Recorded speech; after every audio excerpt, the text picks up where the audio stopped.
dans les années qui viennent, avec ce milliard et demi, qu'est-ce qu'on fait?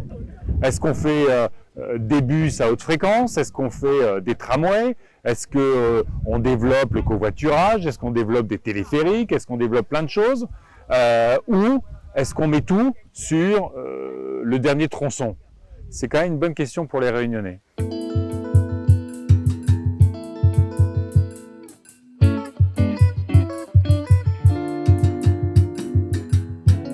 Bonjour Monsieur Jadot. Bonjour. Merci d'accorder un petit peu de temps à Parallèle Sud, un petit média associatif indépendant.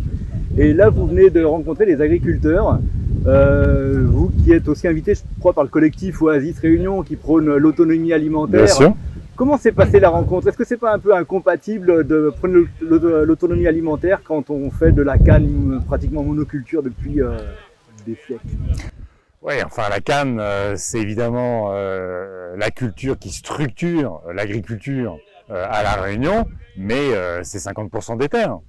Donc il ne faut pas nier la capacité que nous avons à la fois peut-être sur certaines terres de canne, sur des friches, à jouer des cultures vivrières en espérant pouvoir toujours donner un avenir à la canne, un avenir qui est aujourd'hui malmené, qui est aujourd'hui menacé parce qu'on sait les conditions du marché international, on sait la dépendance de cette culture à la subvention publique et donc il faut redonner un cap à cette culture, en discuter avec les planteurs et pas simplement entre l'État et les industriels pour être sûr que s'il doit y avoir des transformations engagées, et il y a des transformations engagées, ça se fasse largement dans le consensus.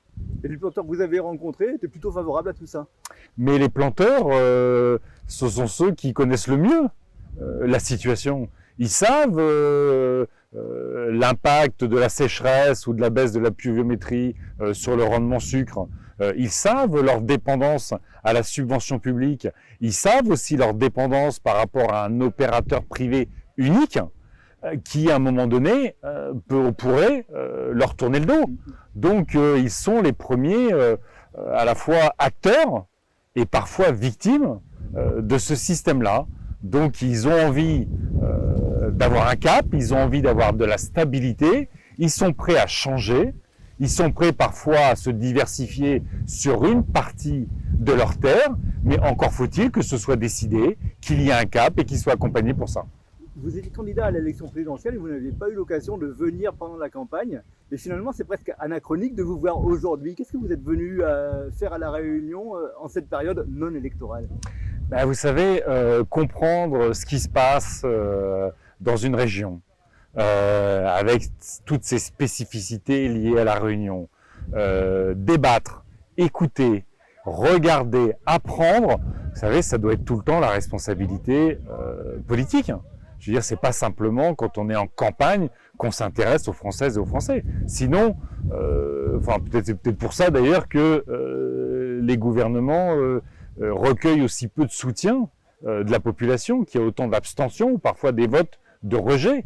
Donc le boulot d'un responsable politique, c'est de comprendre les difficultés des Françaises et des Français tous les jours, pas simplement en campagne électorale. Et puis les Françaises et les Français, c'est pas que des difficultés, c'est des aspirations, c'est des envies, et c'est aussi la responsabilité de la politique. Il y a une vingtaine d'années, le candidat à la présidentielle vert ou écologiste était devant le candidat du Front National. Évidemment, les choses ont beaucoup changé, on ne peut pas tout refaire. Mais vous, comment vous expliquez que le discours écologique n'ait pas réussi à séduire l'électorat réunionnais? Écoutez, on a une situation globale qui est compliquée. Vous savez, nous, ce qu'on propose, c'est pas de fantasmer le passé. C'est pas de dire c'était tellement mieux avant et on vous propose d'y retourner parce que ça n'existera pas. Nous, ce qu'on propose, c'est d'affronter les défis d'aujourd'hui. Le dérèglement climatique, la mondialisation, une guerre en Ukraine, l'explosion des prix. Donc c'est une crise de l'avenir. Oui. Et puis, vous savez, quand dans une société où vous avez la trouille, et ben parfois c'est la trouille qui vous guide et pas le cerveau. Donc peut-être que les écologistes parfois manquent de pédagogie pour expliquer qu'il y a un avenir possible, que cet avenir il peut être bienveillant, qu'on peut avoir de l'optimisme et que c'est pas toujours la faute des étrangers ou la faute du voisin. C'est vrai, vous utilisez le mot trouille. Avant de venir, j'ai posé la question aux adhérents de Parallèle Sud, quelle question ils avaient envie de vous poser. Et tous disaient, mais on n'y arrivera pas de toute façon, on est face à un tel défi, à l'effondrement de la biodiversité, etc. Qu'est-ce que l'écologie peut réussir à inverser tout ça? Ben justement, passer de la trouille, de l'alerte, de la catastrophe possible, à l'action pour éviter la catastrophe. Je veux dire, on voit bien comment maintenant les chocs climatiques percutent tout le monde tous les jours.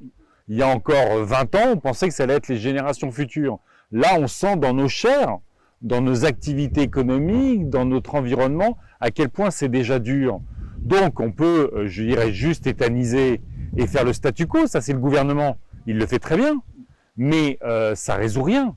Quand je visite les jardins familiaux au Chaudron à Saint-Denis, avec des parcelles où les familles viennent cultiver à peu près la moitié de ce dont ils ont besoin en légumes, avec des jobs d'insertion. Quand je vois à Saint-Denis le téléphérique qui permet d'éviter la congestion, les bouchons. Quand je vois dans l'agriculture toutes celles et tous ceux qui se posent les bonnes questions par rapport justement à cette crise climatique, par rapport aux pesticides, par rapport à la volonté qu'on a toutes et tous de davantage dépendre de l'agriculture locale que du monde pour se nourrir. Eh ben, je vois un potentiel extraordinaire de solutions, mais il faut la volonté politique. Et puis, oui, à nous de gagner les élections pour avoir le pouvoir et mettre en œuvre ces politiques. Vous avez relevé quelques initiatives très positives.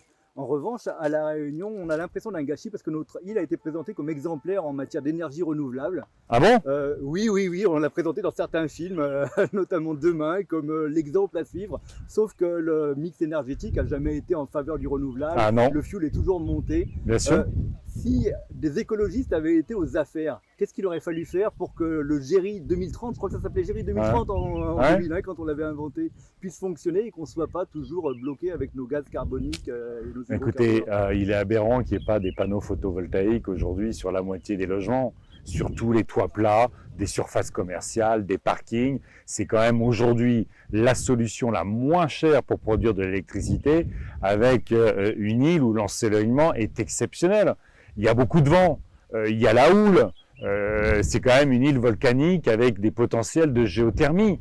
Alors il y a de la recherche, mais est-ce que la recherche aujourd'hui est suffisante pour, j'allais dire, devenir, comment dirais-je, une pratique des dispositifs, des usines, des machins qui vont tourner et bénéficier de tous ces éléments naturels. Donc on ne peut pas dire, notamment sous le dernier mandat à la région, qu'il y a eu une volonté forte de développer les énergies renouvelables. Et voilà, on klaxonne quand on est à La Réunion.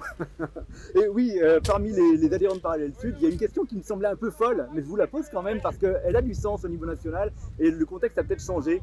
C'était le nucléaire. Le nucléaire, est-ce que ça peut devenir un jour une énergie propre? Bah non. Vous voulez une centrale nucléaire à La Réunion? Évidemment, à La Réunion, on n'en a jamais voulu. Un territoire Ah d'accord, mais oui. Ailleurs, oui? Bah non. Une centrale nucléaire, et on le voit aujourd'hui dans l'Hexagone, il y a la moitié des centrales nucléaires, parce qu'elles vieillissent, qui sont en rade. Donc on importe beaucoup d'électricité du reste de l'Europe, heureusement qu'il y a le reste de l'Europe, sinon il y aurait des coupures d'électricité partout. Les déchets, on ne sait toujours pas quoi en faire.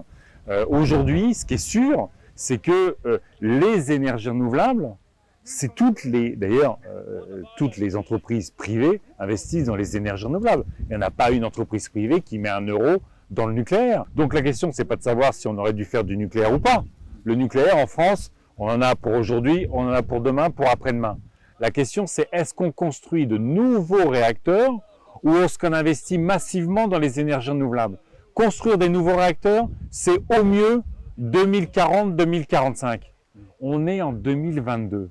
Ce dont on a besoin aujourd'hui, finalement, qu'on soit pro-nucléaire ou anti-nucléaire, c'est d'investir massivement dans les énergies renouvelables et massivement dans les économies d'énergie. L'énergie la moins chère, la moins polluante, c'est celle dont on n'a pas besoin. Et lors de votre voyage à La Réunion, il y a une visite qui m'a un peu étonné, c'est Monseigneur Aubry. Vous l'avez déjà rencontré? Écoutez, c'est la première fois que je le rencontrais. Vous savez, moi je ne suis pas particulièrement croyant et l'Église a un certain nombre d'idées sur des questions sociétales qui ne sont pas les miennes. Mais à partir du moment où vous avez un évêque qui aujourd'hui, très engagé sur l'écologie d'ailleurs, très engagé sur l'écologie, qui maintient un dialogue interreligieux très intéressant et qui fait des propositions, notamment la fameuse conférence territoriale sur l'avenir de la Réunion, où il y aurait les différentes collectivités qui, vous savez, parfois se tirent un peu la bourre au détriment peut-être des Réunionnaises et des Réunionnais. Où il veut mettre aussi les forces vives pour se dire qu'est-ce qu'on veut pour la Réunion, pour dans 5 ans, pour dans 10 ans, pour dans 15 ans, et où est-ce qu'on met les politiques publiques, l'énergie citoyenne pour faire advenir ce qu'on aura décidé ensemble. Je trouve que c'est une belle idée. Voilà, j'y viens, ça vient un peu vers la question du statut, ce sera d'ailleurs ma dernière question. Les Outre-mer ont montré lors de la dernière élection présidentielle une forte opposition en fait, et peut-être pas simplement à Emmanuel Macron, mais peut-être au-delà. L'évêque parle de conférence territoriale, il y a un mouvement qui se dessine plus sans doute dans les Antilles qu'à La Réunion, mais Europe Écologie Les Verts est prêt à évoquer la question statutaire avec les Outre-mer. Toujours, vous savez, nous on est des régionalistes, on est des fédéralistes. On croit dans la maîtrise de notre destin collectif, notamment à l'échelle des territoires. Donc on est plutôt sur une décentralisation, y compris des compétences, y compris parfois en matière fiscale, parce que c'est proche du terrain qu'on a parfois les meilleures politiques. Mais on est aussi pour l'Europe. Et vous savez combien l'Europe est un acteur très important de ce qu'on appelle en langage européen les RUP, les régions ultra-périphériques, et qui pour nous est l'outre-mer. C'est un financeur énorme, potentiel, parce qu'il y a beaucoup, on pourrait faire beaucoup plus sur nos territoires. Vous avez dit la question, mais quand même vous allez partir à Stanley, passer à côté de la nouvelle route du littoral. Votre position sur la nouvelle route du littoral est un peu détonnante, elle rejoint celle de Jean-Pierre Marchot. On arrête le chantier? Moi, ce que je crois, c'est qu'aujourd'hui, il y a d'énormes priorités, de ce que j'en comprends. Il y a d'énormes priorités sur l'entrée des principales agglomérations. Il n'y a pas d'argent magique. Donc, la question que doivent se poser les Réunionnaises et les Réunionnais, c'est si on a 1 milliard, 1,5 milliard, on le met où? C'est ça la question. Si on a 1 milliard, 1,5 milliard, si on peut tout faire, à un moment donné, c'est facile. Si on se dit qu'on peut tout faire. La réalité, c'est qu'on ne fera pas tout. Donc, dans les années qui viennent, avec ce milliard, 1,5 milliard, qu'est-ce qu'on fait? Est-ce qu'on fait des bus à haute fréquence? Est-ce qu'on fait des tramways? Est-ce qu'on développe le covoiturage? Est-ce qu'on développe des téléphériques? Est-ce qu'on développe plein de choses? Ou est-ce qu'on met tout sur le dernier tronçon? C'est quand même une bonne question pour les Réunionnais. Allez, une dernière question, mais vraiment la dernière. On repart à l'Assemblée nationale, où la situation est évidemment toujours tendue.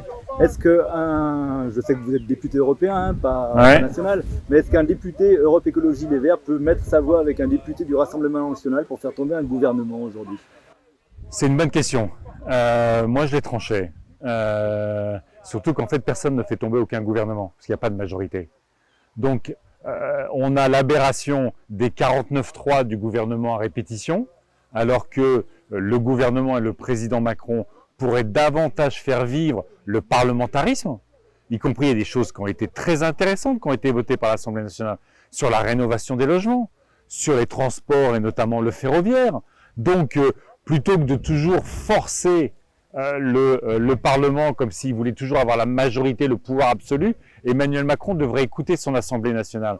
Mais on ne va pas être sur les 49.3 tous les jours et les motions de censure tous les jours avec le vote du Rassemblement national qui ne change rien. Parce qu'aucun gouvernement n'est tombé. Donc il faut, je crois, que l'Assemblée, et c'est ce que font les députés écologistes notamment, soit obsédée par construire des compromis avec d'autres, même si ce n'est pas notre position de départ. Un compromis, ce n'est pas notre position de départ. Mais pour servir les Françaises et les Français, parce que je me dis que parfois les Françaises et les Français qui regardent ce qui se passe à l'Assemblée, ils doivent se dire la prochaine fois, je ne voterai pas ou je voterai le Rassemblement national. Et ça, ce serait une catastrophe pour tout le monde. Merci beaucoup. Si vous avez aimé cette vidéo de Parallèle Sud, média réunionnais indépendant, partagez-la. Et si vous voulez soutenir la liberté de la presse, faites un don sur notre site parallèlesud.com. L'info est un droit, mais elle a un prix.